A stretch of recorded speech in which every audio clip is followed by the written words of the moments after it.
All right, here's my capstone project by Nathaniel Nicholas. I got some notes on my phone that I'll be going over while I'm doing this presentation. Try to do my best to keep eye contact with you guys. So here we go. For the purpose of determining a weather alternate airport, we're going to look at the forecast for Baton Rouge at our estimated time of arrival. So we know that we're going to be there at 1800 Zulu. So the weather at Baton Rouge at 1800 Zulu. On the 12th is tempo. We look at the 12th on 18th, on the 12th at 1800 Zulu to the 12th at 2100 Zulu, 1 statute mile, thunderstorms, rain, broken 500 feet, scattered 2,000 cumulus clouds. For the visibility, it is 1 statute mile and the ceiling is 500 feet broken. We'll be looking at and using. So next, we'll talk about what are the lowest legal 1 nav alternate weather minimums for Baton Rouge. So we use the ILS 13 in Baton Rouge. I have determined that the lowest usable 1 nav alternate weather minimums is 667 feet and 1.5 statute miles visibility. That's based off the decision altitude of 267 feet plus our 400 feet, which equals 667 feet, and a half statute mile plus 1 statute mile equals 1.5 statute miles. Next, we'll look at what are the lowest illegal 2 nav alternate weather minimums for Baton Rouge, and what the use of the 2 nav ILS 13 and Loc 22 right. I have determined that the lowest alternate weather minimums to be 680 feet and 1 1/4 statute mile visibility. This is based off the ILS 13 decision altitude of 267 feet plus 200 feet, which equals 467 feet, and half a mile plus half a mile equals 1 statute mile. Next, the Loc 22 right, the minimum decision altitude is 480 feet plus 200, which equals 680 feet, plus 3/4 statute mile plus a half statute mile equals 1 1/4 statute miles visibility.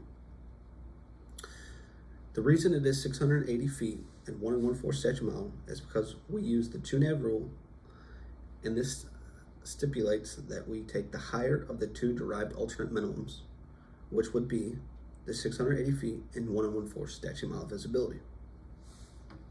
All right. Is it legal to use Baton Rouge as an alternate airport for this flight, and why? First, I'll have to say it is legal to use Baton Rouge as an alternate per 121.625 because we have the ability to dispatch the aircraft with the derived alternate minimums. As general with the company, we can do that. Next, looking at the actual derived alternate minimums that we have specified and found. As for the derived alternate minimums pertaining to this flight, with the 1 nav, 2 nav, we are illegal to use it because 1 nav off the ILS 13 and the 2 nav rule off ILS 13 and Loc 22 right, because we do not meet the ceiling requirements. For both 1 nav and 2 nav, also the visibility requirement is not met with the 2 nav rule, but it is met with the not met with the 1 nav rule.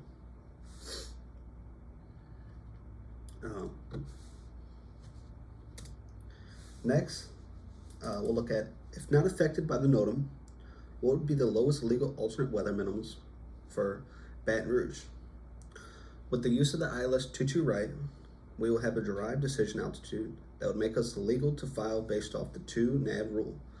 ILS 22 right, the decision altitude 270 feet plus 200 equals 470 feet, which is a good ceiling, and 3/8 statute mile plus half statute mile equals 7/8 statute mile, which is good visibility. And furthermore, looking at the RVR, which is controlling per the FOM, we have 1800 plus 2400 equals 4200 feet RVR, which is better than 1 statute mile and better than 5,000 RVR. With the second nav, we would be using the ILS 13, and the decision altitude is 267 feet plus 200, which equals 467 feet, which is a good ceiling, and half a statute mile plus half statute mile equals 1 statute mile, which that's good visibility as well, right on the line. The visibility also pertaining to RVR would be 1800 plus 2400, which equals 4200 RVR. So yes, the ILS 22 right glide slope is legal to dispatch because the glide slope is active. That's all I have for you. Thank you for watching the presentation.